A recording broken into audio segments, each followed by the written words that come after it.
The following podcast contains some strong language and some very average opinions. Any references to actual people are wildly inaccurate. It's probably best if you don't listen at all. The Roaring Peacock Podcast.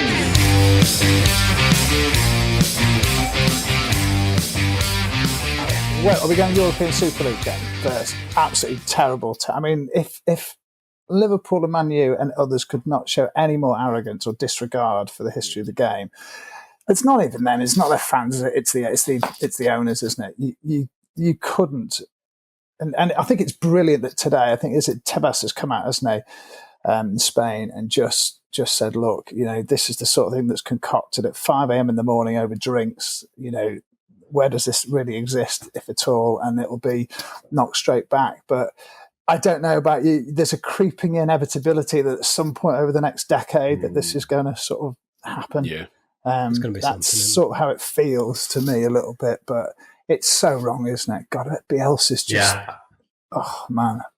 As an Everton fan, how do you feel about that? Because it's terrible.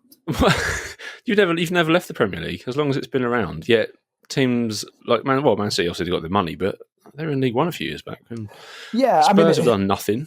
Yeah, it's that defining, like let's say that you define the top six. I mean, should I be annoyed the fact that Everton weren't included in the top six straight away? Top of the table.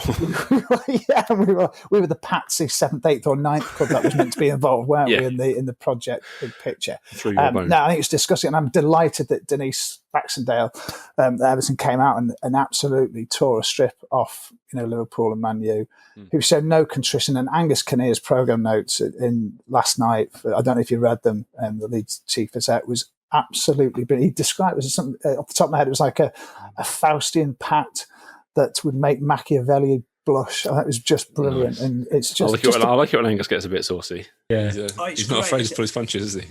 Salty Angus is the best Angus. He's got the lads getting Google out on their phones at least. Faustian. Machiavellian. That's a kebab shop round there. I think I had one of those once, 4 a.m. Did a number on me. You said, and hey, let's have Luton in the top flight then as well while we're at it, because he's obviously a big Luton fan, isn't he? He'll be all for that. But he is a proper football romantic, but obviously in a position of influence and relative power in football, and he sees it exactly for what it is, like the rest of us, and hopefully the most of the Premier League too. So I thought it was brilliant that he's come out, and I'm not saying it's brave, it's just nice to see chief exec come out and have something worthy to say in this programme, which he often does amidst the japery as well that goes on. But, seriously, it's just a bad idea. And this European Super is just another terrible, terrible idea. I mean, just the death of football, isn't it? How boring would it be? I went to Juventus the other year, and Juventus is something that I love and hate about football at the same time. Fantastic history, love it all, often forgotten when it came to the whole Heysel thing as well. I think there's a sort of a terrible and a tragic history about them, but a brilliant history, but possibly one of the most commercialised clubs in the world. When you get there and you see it and it's slick, but you love it. But would you want to see Leeds Juventus twice every 6 weeks or so, which is probably what it'd end up being, or 4, 5, 6 times a year? Not being funny, you'd lose all the lustre of it, wouldn't you? I would think anyway. I mean, the big thing that people are saying is football's nothing without fans, and that's not a decision that's taken in the fans, is it? Because I wouldn't be able to afford to go away in the European Super League. Just about afford to go to Blackburn, and that skints me. I can't even park around there. I've got to park in Leeds and then walk. But yeah, it's miss out on Barry's free kick. Oh yeah, well I've got the bet on anyway, so I'll just get the Sky Bet. Other betting companies are available. But yeah, it's. Also, not betting. It's not a decision that's been made with the fans in mind. Not betting is an option. When the fun stops, bet a bit more. No, don't do it. When the house always wins, maybe it's not a good idea. If you think about the general football fan, when the house always wins, bet your house. Maybe. I'm going to get to my point at some point. So if football is supposed to be a working class sport, for the working class man and woman, it's going to be taken away from them. It's just put into another tier of barriers towards you getting into watching the sport. It's already fucking expensive as it is now. And if you just put that other layer on, like you can't go to away games because it's in another country, which we've in a European Union that we've left. So you can't go there easily. It'd be even harder to get there, yeah. It's just, there's too many barriers to spot. So this is just increasing the level. I lived in Australia for 11 years, and I mean the A-League has enough problems as it is. But if you factor in the time and the cost of trying to travel as an away fan in the A-League in Australia, so let's say within one country. Yeah. Oh, God, yeah. But that's the size of Europe, you know. That's the kind of scale that you'd be talking about if this sort of thing came in. And that's without passport control. Yeah, and it's pushing it beyond the means of the people who it's kind of meant to be for, and it's putting it in the hands of corporations. And this is something that the Bundesliga do very well, which is they've kind of avoided that with the 50+1, which is where, obviously, if you don't know, the fans own just slightly more than a business owner would. So the fans as a collective. So in our case, that would be the trust, I imagine.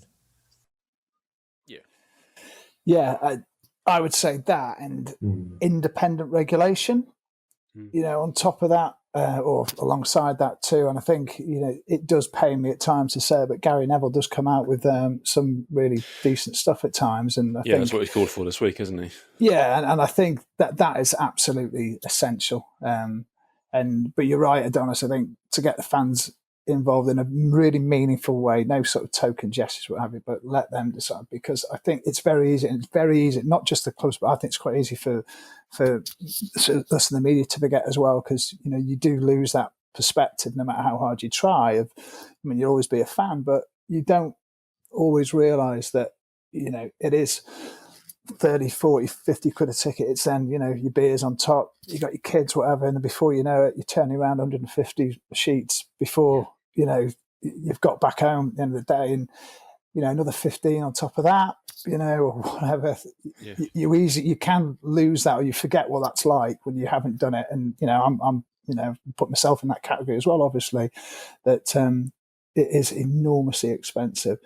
And at the same time, you know, you don't really forget, but you see how important it is to people, particularly at the moment as well. And much as they'd be willing to put that money out there, it's like doubly hard when you're not even able to do that as well. But you've got to think, when you do go back to it, it's going to be horrifically expensive. And then to have your game and your club taken away from you, literally into foreign lands, you know, it would be horrendous. I hate that the vision of it's apocalyptic almost, isn't it? If this reaches its end, if it's allowed to go ahead. So, you know, fight out and hope. That's what will happen. Yeah, I mean, that's what will happen. It will become a tourist game. Yeah. And clubs will be taken away from the fans in the same way that MK Dons destroyed the Crazy Gang, and then obviously they made AFC Wimbledon.